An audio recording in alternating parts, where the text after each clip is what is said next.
Good evening, everyone, and welcome to a slightly early edition of the Sunday News. I am the second-class elitist, and with me is... Elvia, the debutante of darkness. This week, once again, everyone in the club is going to be away doing crazy things, so we needed to get this up a little bit early, which never seems to really help, because not only do people not know to look for it, we have nothing new to talk about yet. Yeah, there's a thing about news.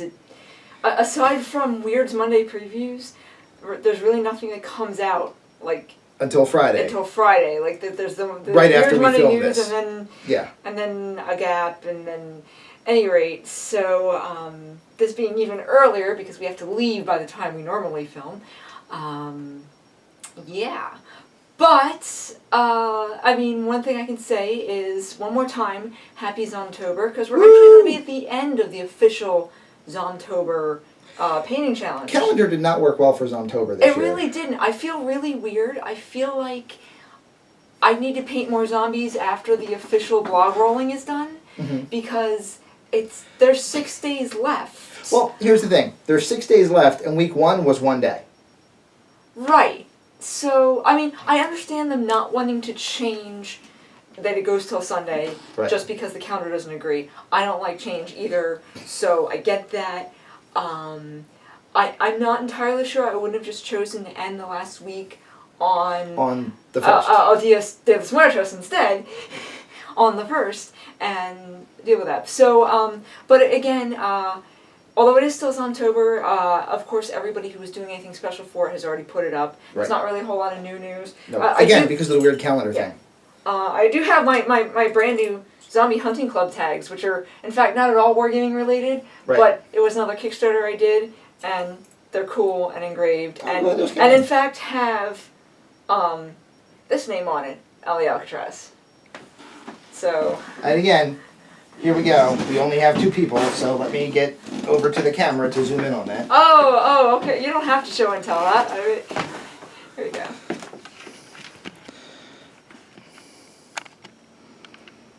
Much zooming. It's on my mouth, isn't it? Mwahaha. There we go. Hey, this is weird trying to work a camera from the front of the camera. That's okay. It's weird eating a dog tag. There we go. There we go. Patient ID number 23. Yes, 23rd of all zombie hunters. And then on this side, we've got... You could actually pick your design. I happen to love the Biohazard emblem, so I went with that. They have several different base color tags, and then you can engrave them. And, they're going to keep doing this. It's not just a Kickstarter. And then, of course, there's the basic,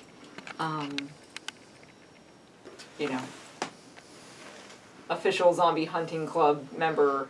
It's upside down. It is? Yeah. Wink!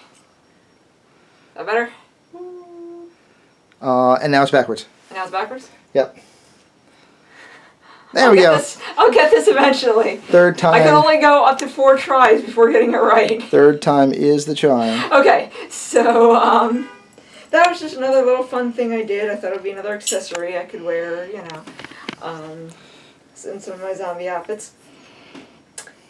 So I went with, blood red and Biohazard emblem, but you can change it up. Anyway, that was fun.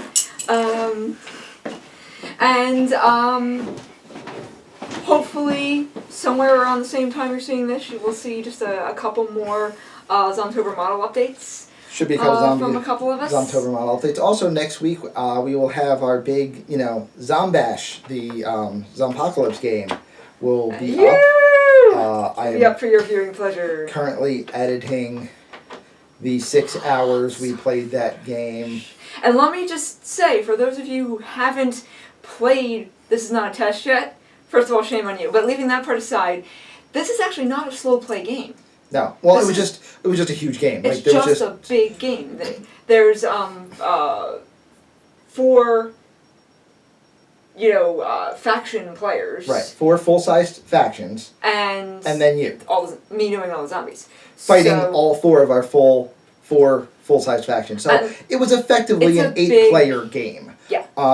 Which is why the video took so long. Normally this game, I've been playing games with everybody right now, and the average gameplay seems to be almost exactly spot on an hour, 400 versus 400. Which is, although a lot of games are worth taking that much time, it's a welcome relief to have a pretty quick play game that you can just, even the setup seems quicker. They just set up and go and get everything done in a fairly short amount of time. Yep. So So we're going to have the video up. It's going to be, like I said, it's probably going to be 3 segments. Okay. Mini-series. Yes, it's a mini-series game. The first segment is turns 1 and 2. Okay. Obviously, they take longer to play than anything else. Yeah, because 6, 7, and 8 were all within about 20 minutes. Yeah, it was. Well, that's because you were all dead. Once we had no shot, it kind of went downhill pretty quickly. That's pretty much what happens in the zombie apocalypse. So it was a... It's neat watching the footage, because turn 1 and 2, we're all joking and high-fiving, and we got this in the bag, and looking at it. Oh, look, I killed a zombie! And I'm up to turn 6 in the in the pre-pro on it now. Okay. And yeah, we're not so happy by that point. We're like, it's like people get quieter and start to get serious. Yeah. So, all right, seriously, what am I going to do about this now? Because I'm... Yep. So that should be fun to watch. So we still have a little bit more Zomtober stuff coming at you in the next week or so.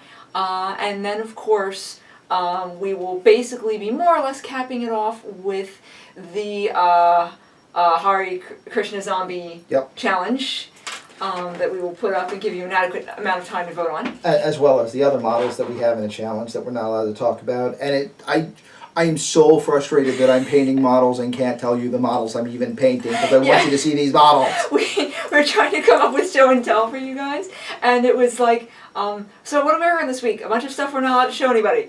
Well, crap. And it's true, and that's honestly what we're doing with the rest of October after Zomtober's officially over, is we're finishing all the stuff for this contest. Okay. I do have something. Yes. I've talked to a couple people. Some of you will find out this way first. Some of you will see it on the blog, so we'll hopefully have this article up before we leave. If not, it'll probably be early next week. But I had a thought. As far as continuing... Don't ask. A pipe organ just went down my street. I don't know what that was. Very strange sound. I hope they picked it up on the camera. Otherwise, they're not going to believe me that a pipe organ just ran down my street. Seriously. Steampunk mech. I don't know. But it's the Calliope. Yes. It's a Calliope of Doom. So I had a thought. Okay. Similar to Zomtober. Okay. Well, when you get through Zomtober, you are now dealing with the post-Octopolis. Post-Octopolis? Yes. Yes. So we're actually going to be trying to get a couple more bloggers in on this. If you want to be part of the post-Octopolis, please join in. Basically, the idea is we've just done a month of zombies and zombie survivors, and now we're going to flesh it out into other forms of... Apocalypse? Of apocalypse. Excellent. Apocalypse. I believe the proper plural of apocalypse is in fact apocalypse. I could be mistaken, but... No one's ever actually had to have a plural of apocalypse. So. It shouldn't be necessary, but there it is, linguistically needing one. So, because this fits into a lot of things that we play. This is not a test, which we're going to be getting ready for a league for with a campaign with in 2016. Very exciting. Dark Age, which we're getting ready for a campaign for in 2016. So, as a club, we're painting the crap out of some post-apoc anyway. Okay. Might as well force the guys to shoot some of it. Do a thing, yeah. Yeah, exactly. Cool. That's going to be cool. Yep. All right, so what do we got? All right, okay. So, let's give you some fun random news here to start off with. First of all, let's start with Crushpop. Somewhat post-apocalyptic as well. Yeah, so to keep on theme. On Halloween, they're going to be releasing a free download of 6 short stories. Yes. Under their Monolith title. Monolith is a branch of Crushpop which is going to be handling all of their literature work. Nice. Similar to their version of a Black Library. Yes. Or any library of any other color. Sure. Yeah. Because, why limit ourselves? Exactly. Yeah, I don't know about you. I personally love short stories. I like something I can read on my lunch break and be done. Yep. So I love short stories. That's going to be fun. It's going to be 4 of the stories are going to be from Gormageddon, and 2 of them from Shattered Verse. Yes. So if you're familiar with either of those settings, Yeah, so 2 sci-fi and 4 post-apoc. Right. So again, more post-apoc for your post-oct. Post-Octopolis. Post-Octopolis. Or And that's, since that's post-apoc coming for your out on Halloween. Halloween, it's perfect timing. If you happen to have reading time on Halloween, great. But if not, you'll have that for post-Octopolis. There we go. Whoa. Also... You're still trying to use the same post-Octopolis, aren't you? I cannot get that word. You know, I haven't seen it written out, so I'm having a hard time locking it into my little zombie brain. Also, Toxic Holocaust is going to be available on PDF in its remastered form. Yep. For $5. With its original cover, by the way, I believe. I believe that currently, and it's oddly enough, it's the Biohazard emblem. Awesome. I've always loved the Biohazard emblem. I've loved it since like high school. It's just really neat looking. So that's going to include the original rulebook and all the expansions. Yep. So that's a lot of PDF for your $5. Mm-hmm. And again, another Toxic Holocaust in this one, because there's all the expansions, it has the rules for playing at 28 to 32 millimeter scale, cool. As well as 15 millimeter. So if you want to both directions. If you want to break out your small models, you can do that too. Your mini-minis. Oddly enough, there was a bunch of models I had gotten originally to start playing some Toxic Holocaust. Okay. That I've now, since neither game has their own game line, that's pretty much where my mutant faction came from. For TNT. For Okay. TNT. But the thing is that they're both using the same, 30 millimeter Libby bases. Okay. Because TNT you can use 25 or 30, your preference. Just try to keep it the same. To mix them. Since pretty much most of the models we already have are on 30s, we're just going to use 30s. We have decided we're going with 30s? Yeah, we're just going to go with 30s. Okay. 30s, or if we already have stuff on 25, just the rings from. Okay. Yeah, so we'll be Got fine. some of them lying around. Yeah. Okay. Well, then those Lycos might get on the field. I'm just saying. Nice. They're already on 30s. Well, yeah, just more animals. Yeah, because I'm gonna have animals. She's got a scary list coming. It's gonna be fun to see. There's no actual undead faction. Those are scenery hazards. Mm-hmm. They have a lot of background hazards. Like moving hazards like zombies and rad rats and stuff like that. They can interplay with the game that are not controlled by one of the players per se. Correct. And that's worked into the cinematic style of play. So that's really cool. But so since I can't actually play zombies, I've got other stuff worked out, includes some animals and whatnot. So cool, great. Speaking of, this is not a test, from World's End Publishing, just in case you didn't know that, or needed to look it up. Also on Halloween, they're going to give us some new stuff. They're going to give us a new list for mutant cannibals. Yes. I don't know whether that means they only cannibalize mutants, or if they're just mutants who are cannibals. They are a... Or if they're mutants because they're cannibals. They are a very, Again, remember that, for those of you who aren't aware, this is not a test, pretty much occurs in the tri-state area of, Pennsylvania, Delaware, and Maryland. Okay. The mutant cannibals are... They stayed out of New Jersey because it was already a toxic waste dump. Pretty much. Kind of the mutant cannibals are very much the Pennsyltuckian redneck-ish, the hills have eyes kind of list. Oh my, that's delightful. Yeah, it's good stuff. That's gonna be fun. And it really bridges the gap between pretty much all of the other lists. They're a little bit mutant, but not fully mutant. Not fully mutant? They're a little bit raider, but not really. Okay. They're a little bit caravan, but not really. And they're definitely a little bit tribal because, well... They just don't know high tech. They're Otnet Ute Itbray. Right. So... They're inherently low tech. Yeah, so they're kind of like this weird in the middle. What do they have that's unique? You're going to have to wait and see. So, but yeah, it's definitely a good list. No, they sound fun. Yeah. And, I'm just saying, okay, so they're not fully mutant. I was wondering, okay, by the time you're mutant, what does cannibal include? I mean, really, almost anything at that point. They're much more... I would say they're much more cannibal than mutant, at least the way that I've been envisioning them. And again, that also kind of brings back the tribal part in that, ritualistic cannibalism is pretty much an old world tribal thing. Practice. Yeah.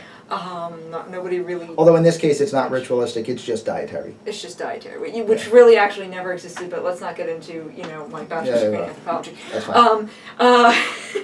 So cool, great, more stuff coming there. I do not remember if this is going to be a free PDF or it's going to be like $5 PDF, whatever, what have you. But it's definitely going to be good.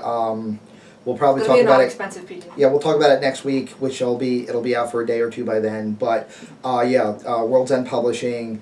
Right now you can download the PDF for the rulebook. Yes, it is $25 for the PDF, but it's a thick PDF. It's a thick PDF. Yeah. Shush, you know what I meant.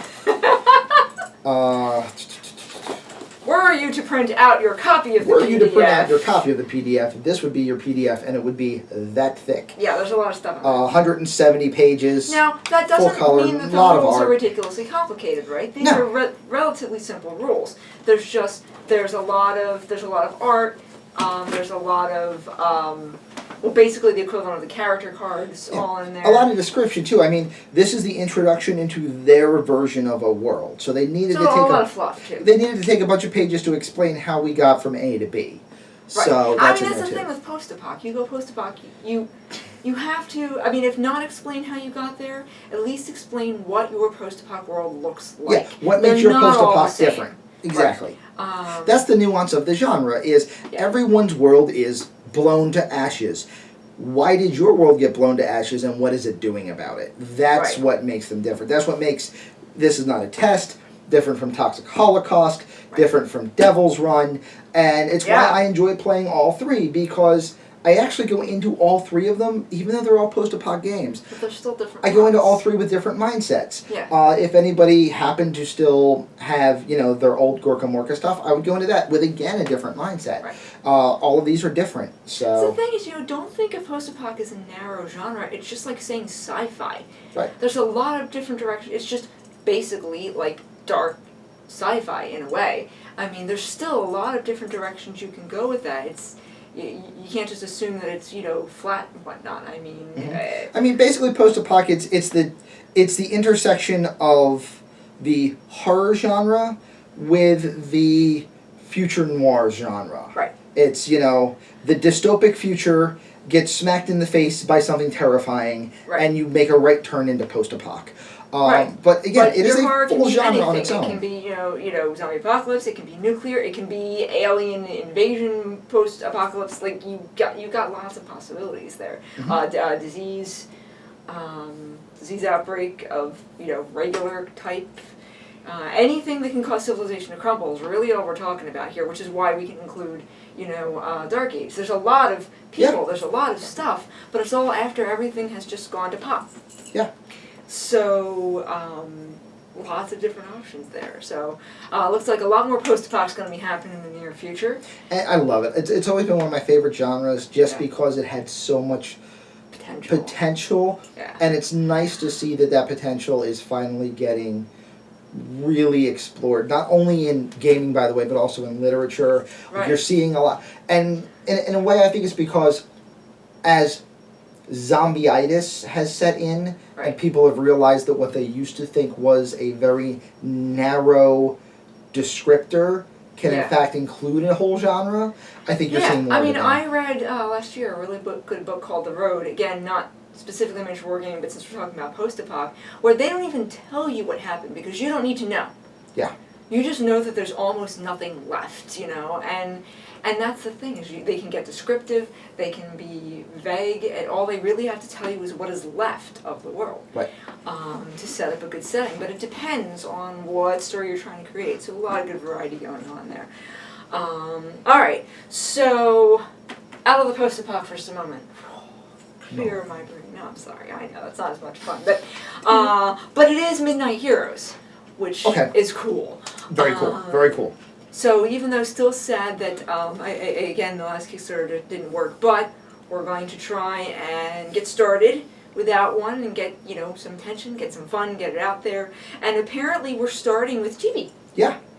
Yeah, they kind of went back to the drawing board because they were getting, they had said that they were going to have, their Omega system and then their Chibi and their stuff. And in the midst of their Kickstarter that didn't work, they got a lot of questions in Draw about what they were going to be doing with their Chibi line. Okay. So, MidKnight Heroes is going to have a Chibi model that is going to be launching.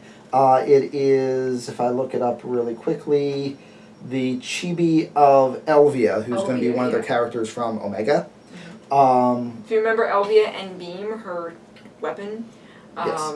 they're starting with that Chibi. Yes. I'm a bad judge of Chibi. It's not my style. I'm not big into it normally. I have, Chibi friends, and they really like the look of this model. Apparently, it is very attractive from a Chibi perspective. Yeah. I'm not a Chibi expert either, but I know Token looked at it, and she is, by the way, she's a Chibi head. She's pro Chibi. She's Chibi head. Yeah, she's a Chibi head. She looked at it and she squeed. So I guess it's good. Gets the Token Gamer seal of approval. So if you like the same stuff Token Gamer Chick likes, yeah. which I know there's a lot of you out there. I mean, the stuff she likes is popular. Yeah. But if you like Chibi, which I know is popular. I mean, I do see lots of Chibi minis from different places at different times, so I know it's popular. It's out there. It's out there. So they're releasing her. It's going to be pre-order.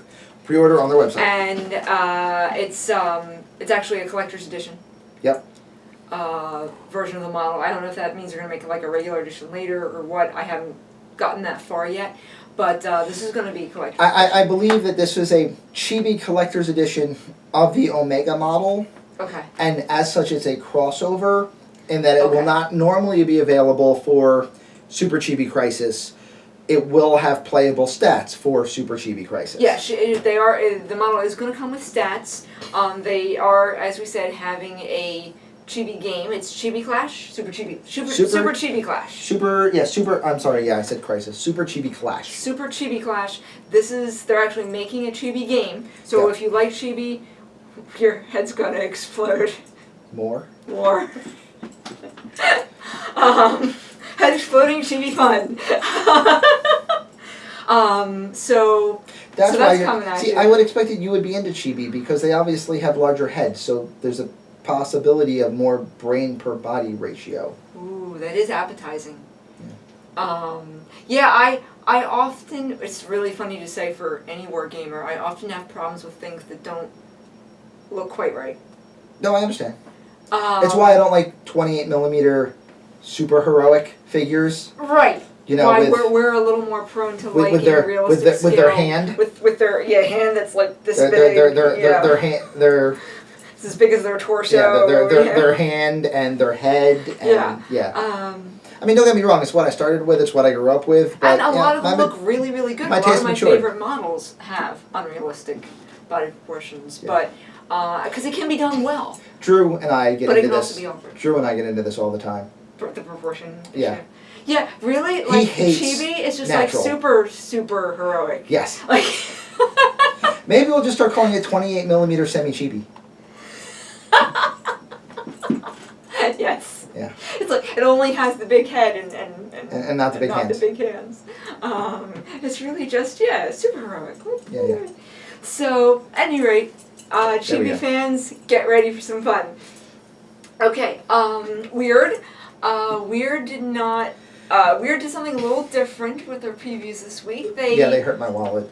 Yes, they're showing us some upcoming. Yep. Special edition models. Yep. We don't know when, we don't know how much, but we've got a couple guesses. We don't know how special. Or necessarily why they're special. There are hypotheses. Yeah. Floating around, but they so far just a special edition. First of all is a Frisco. Yes. And what I'm told is the You Killed My Father, Prepare to Die pose? Yes. Yeah. That one. So it's very Inigo. It's the Inigo pose. It's a good pose. This will satisfy people that really didn't like the new plastic pose. This alternate is pretty much the pendulum swung in the exact opposite direction. So at the very least, it gives you a good alternate if you like that character, but not so much because it's very different from the other new model. I mean, he's still a badass. There's no question. I mean, I might even make that choice. Yeah. If I'm doing it for my paint scheme. Yeah. It might be a better choice. Maybe. We'll figure it out. I gotta take a closer look. But, so there's that one. One that really should happen is the Gladiator edition of Barbaros. Yeah. A lot of people were surprised because this model still has his wings, which doesn't seem to fit for the fluff. The regular really. model has his wings. They're just, everything's a little stunted. He's small. Yeah, this one didn't look small. Oh. Granted, there's nothing else in this shot. That we don't know yet. Because really, the original Barbaros, it's just that he's kind of the size of an adult human. Right. Which the mature Nephilim are usually much bigger than that. So, but he does have his wings. I believe his tail was cut off. Oh, maybe. I didn't see that in the shot. And yes, he does normally have a little bit of armor on the regular model, but this is more armor. This is his full gladiatorial this is armor. Full gladiatorial armor with helmet and everything. Knowing Wyrd, probably not alternate stats. Again, not that I'm against that. Two schools of thought. Both. I like them both. Right. But yeah, so it just gives you an alternate model if you really don't like the original, the original. or if you just want, well, you can't really field two Barbari, but Barbary. Barbary, but Barbary, spelled with yeah. an I. Yeah. Pronounced Barbary, spelled with an I believe would be the correct way. So there's another one. This one I want to say wrong. Dr. Dufresne. Dufresne. Yeah. Um, Drew Fresney. Now, do not say. Me do and not, the French. Do not not so say much. Drew Fresney. Yeah, Dufresne. Dr. Dufresne. Yes. Who is actually a character who's completely escaping my mind. She's with. She is a character that I believe is one of, the good doctor. Why can't I remember his name? McMorning? Yes, she's one of McMorning's assistants. Okay. Which means I don't know if she's going to be guild, or if she's going to be redemptionist, or if she's going to be a crossover model between the two. To my knowledge, she has never actually had stats. She has existed in their fluff before. Okay, so that's why I don't remember seeing another comparable model. Right. A lot of people cool. A lot of people were actually upset because they thought when they saw the model for Dufresne, because the picture got leaked a little bit ago, that it was going to be a alternate female model for McMorning because sunken eyes, same kind of pose, Gotcha. red hair. Is she going to be maybe more like a henchman or something? I think she's probably either going to be a henchman or maybe an enforcer. I don't know. Great. I know that Wyrd right now is trying to push a lot more henchmen with unique abilities because they don't want to put any more masters in. Yeah, they're doing a lot. Yeah, they're doing a lot more with henchmen, so that would be a good way to go. Also, I mean, I guess if you're not in tournament, if you're in house rules and wanted to do a female McMorning, yeah. I guess you could still use it. World's your oyster. So another good option there because I mean you already have nurses and stuff. I mean, if you wanted to make a female faction there, yep. because they're becoming increasingly popular as well. Also a fire starter. Yeah, alternate fire starter, again, which is good. A lot of people didn't like, well, some of the things that a lot of people didn't like about the new fire starter model, they're not going to like about this one, in that it's still a fire starter. But, completely different pose. He appears to be semi-airborne at the moment with his, thrusty pack. Both flamers are kicked on. Okay. So, really unique looking model. I'm going to get it because now, once it comes out, I'm going to have an Arcanist model that I don't have. And it isn't ice? Even though it's an alternate. So. Yeah. And I have the original. But, I have to be completion. Not usually this way, but for some reason with that faction, I'm completionist. And when it comes to the Cult of December faction, over completionist, as I have 43 Yeah, I tend to go the other direction and have a lot of factions. Yeah. Which normally you don't do with games. Normally you're kind of one and done, but... But there's a few games that I have a couple in. Yeah. I don't always follow through on all of them, but... Pulp City also, I have like 3 different teams. And yeah, but that's different because a team can be only 6 models and they can all interact together anyway. So. Right. And Counterblast, I do that too. I mean, I don't have them all up yet, but I am accumulating multiple teams. I love my Edo, and I am also at the same time ready to branch out. Yeah, but that's because every other team is just, Edo brain drums. Yeah. Yeah. Seriously, the last Kickstarter, it was It's like, oh, we're throwing in one more of them. Excellent, another brain turn for me. Yeah. No intention of using them with their original factions. Nope. Just a little leech on the back of the head. So there's our, Wyrd previews. When that special edition will be happening, we don't know. We will let you know. I'm really thinking these are your Black Friday specials. Especially with the amount of time they're leaking in advance. 1 month, it's perfect. Yeah. It's just the time you want people to start saving money in their wallets for these alternate models. So, okay, so speaking of Kickstarters, since I just did, give you... might as well go there. Might as well go there. We're going to give you a couple little updates. How's Sharkitpede doing? Sharkitpede's doing good. Sharkitpede is... Spawn of Sharkitpede. Sharkitpede. Sharkitpede is still over $5,000. Has not had $6,000 yet. We need another $700. So what happens at $6,000? What happens at $6,000 is Clint is going to be sculpting live on a Skype or some other format conversation. And all of the backers will get a pass to get into the room to help him design a beastie. Oh, that's that will then fun. be in a later Kickstarter. That's not this one, fun. but yeah. So this won't have time. But also hooking you in for the next one. See how this works. Also, while we are talking about Sharkitpede and Clint McLean, unless something happens between when we're filming this and when I get it up, okay. Clint and his wife are expecting for her to be in labor any minute. Because she was due on Thursday, so any day now. Oh my! Yeah. So good luck. Yeah. And don't kick timing. out of Sharkitpede. Don't kick out of no. Oh goodness, no. No kaiju babies. I just no had babies. as soon as you said expecting, I just had really bad. I apologize. Really bad images. Hey! Kaiju Chibi baby. Kaiju Chibi baby. Kaiju Chibi baby. That's terrifying. Are babies kind of always chibi? And kind of also kaiju. It just depends on scale. Being small, yeah. Yeah. Kaiju on the gaming table, you know. It's happening. Kaiju baby. So good luck, and can we say preemptively congratulations, or is that yes? Kind of no, I don't think that's fine. Preemptively congratulations. Also, I'm just going to point out, brother, you got to work on your timing, man. Do not run a Kickstarter while you're waiting for a baby and try to have them both ending in the same week. Like that's not cool, bro. Seriously, like the baby part, you probably can't plan around Kickstarters, but you can plan Kickstarters around babies. Yeah. I'm just saying. And all like right going into Halloween, which is probably why the Kickstarter's running now, but babies. Chaos in your schedule. I'm just saying. Totally. Good thing, because I checked, he doesn't do his casting. He ships them out to be cast. Okay. So we don't have to worry about... So no toxic fumes in the baby's room? No toxic fumes in the baby's room. Okay. No toxic baby in the model room. No toxic baby. And we don't have to worry about, sudden baby duties, forcing the Kickstarter 7 months behind, like you do.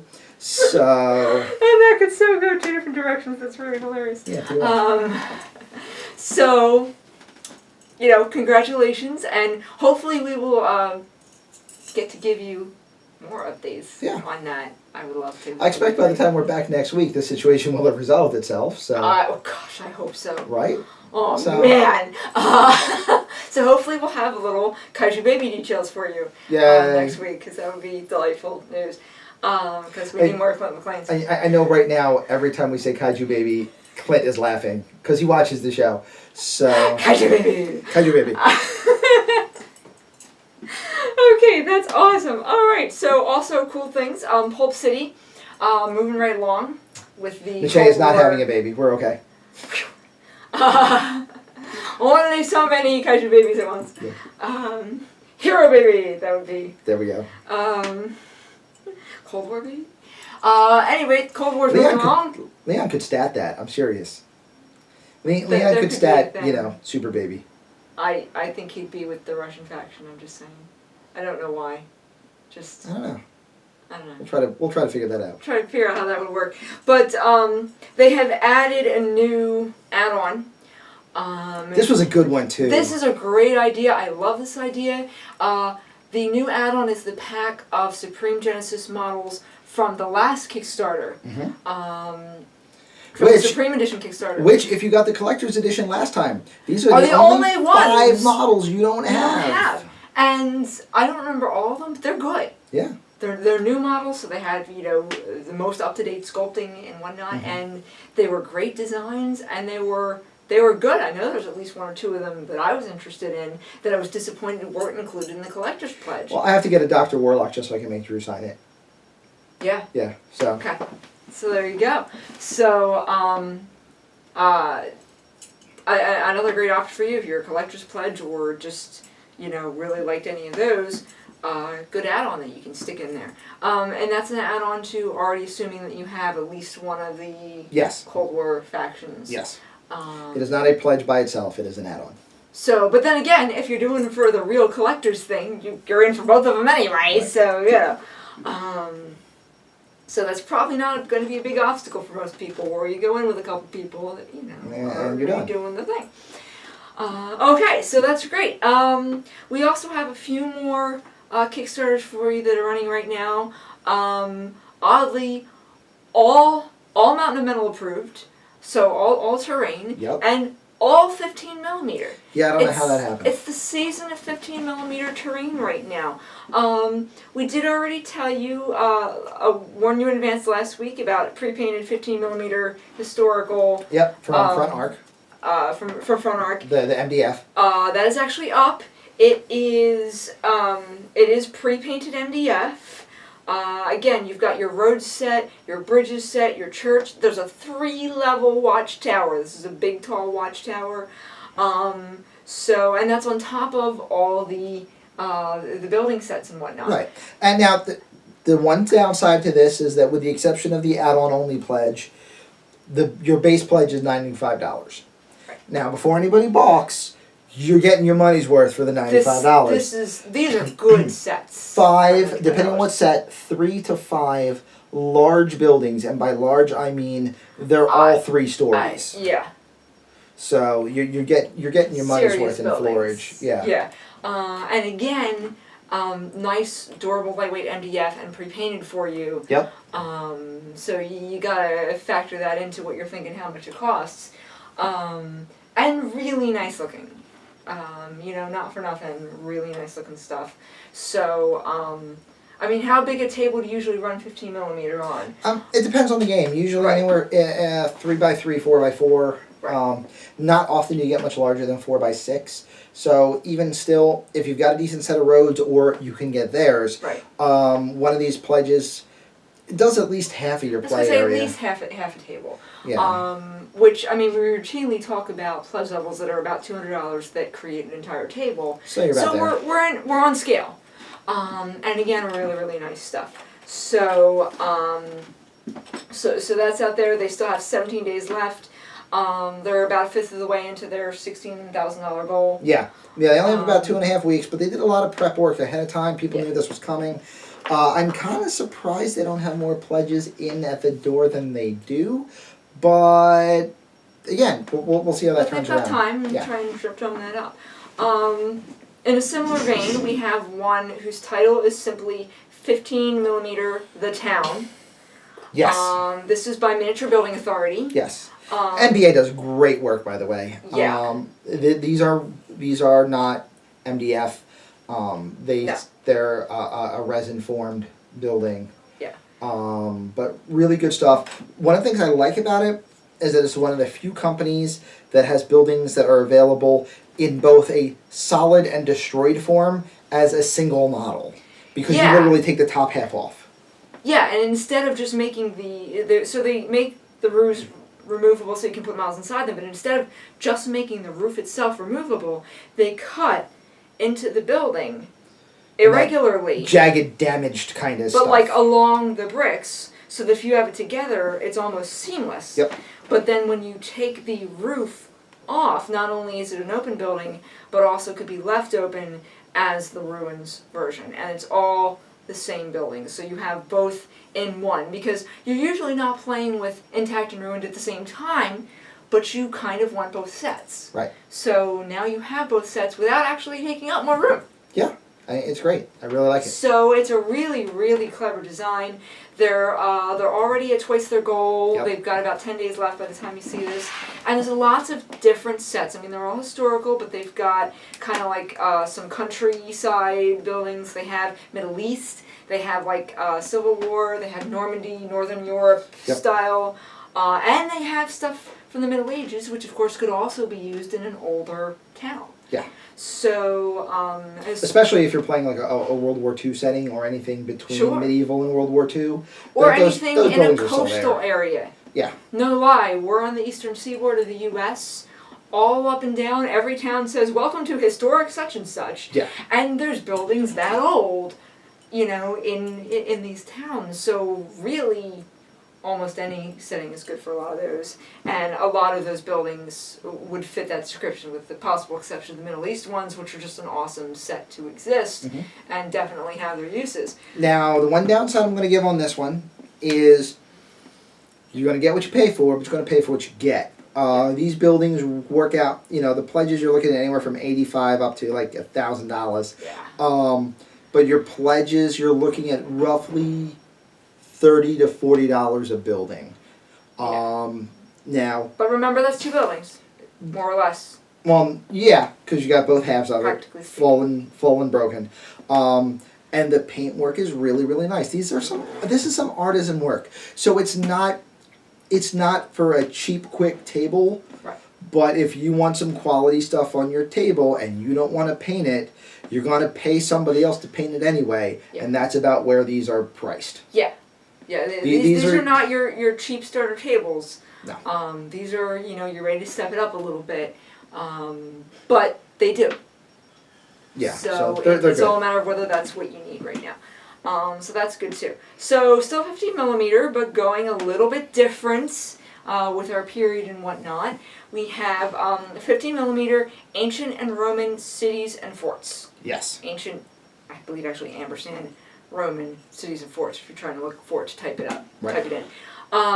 So this is, I mean, all exactly that. It's, you know, it's fortifications, a couple different kinds. There's just the flatter ones, and there's also the crenellated walls. And you can have, there are sets with tents. So you can have, you know, the people inside it. It's by Hallowed Ground Terrain. It is, so far they're only about 10% of the way to their $3,000 goal, but they still have, like... They just launched, launched, like, a day or two ago. So they got plenty of time. Again, you're talking about big sets. These are all, like, whole set Kickstarters. You've got an $80 fort set without tents that's just, you know, like the fortification walls. Fortifications, yep. And that's the unpainted. There's unpainted and painted versions of everything. But that one's like 24 pieces of that stuff. It then moves on to $100, the same thing with the tents. $125, you start getting the crenellated walls and, you know, the more built up forts. And it goes all the way up to ones with the painted sloped wall, massive fort for $425. Yeah. So, and again, the neat thing about this one is that, you know, this is actually usable for a lot of different time frames. If you're playing Civil War 15mm, the tents are pretty much the same style tents because they're the same style tents. The earthwork fortifications exist in pretty much every time frame from you know the Grecian era all the way through into sci-fi. So now also, especially when you're using it for things like that, once you put in some sort of a base pledge, I don't think you can do it before then, but there's lots of options for add-ons for expanding those sets. So especially like the tents and whatnot. I mean, again, there's a certain pricey element to it because this is the kind of thing where you're going in to pretty much set up a table. Yeah. You know, it's not little sets of things. The other downside, if you're outside the U.S., the shipping's a little on the pricey side. Because on top of that, you're going like $40-$60 for shipping. But I mean, it's pretty much because all these pieces are going to be a hard resin, and you're paying for some weight here. I have a feeling that this is going to be high impact resin. This is heavy stuff. Yeah, that you're going to be. This is going to be some weight to this Kickstarter, so you're paying for shipping, unfortunately. So your fortifications are actually fortified. Yeah. Even though they're really tiny. So, but again, if this is the kind of stuff you need, it looks very nice. And you can get it pre-painted if you prefer it that way. You can save a decent amount of money if you don't. And, you know, another option for you to expand that 15mm terrain. Yep. Okay, so I think that's pretty much all we got. That's pretty much it. Like I said, I mean, again, it's the end of the month. You know how that is. Anybody who was doing anything. Yeah. Again, it's one of those times where I got stuff that I'm waiting to tell you guys about, but I can't tell you about it because it's not happening until next month. So. And or because we're filming early, there's things we haven't found out about yet because they haven't happened yet. Right. But this is always what happens when we film early. Is that literally as soon as I publish the video, somebody will go, "Oh, and here's a sale." Like, thanks. Thanks, guys. But I. Yeah. So, but there you have it, some great stuff, some great post-apoc, some great 15mm terrain and whatnot, and some other cool stuff going on right now, and still more zombies coming at you. Always more zombies coming at you. Always more zombies. It's Apocalypse. Yep. Apocalypse 2015 coming soon to a computer screen near you. Yay! In miniseries format, and then all Apocalypse. Yep. So, stay tuned. More cool stuff coming at you really soon.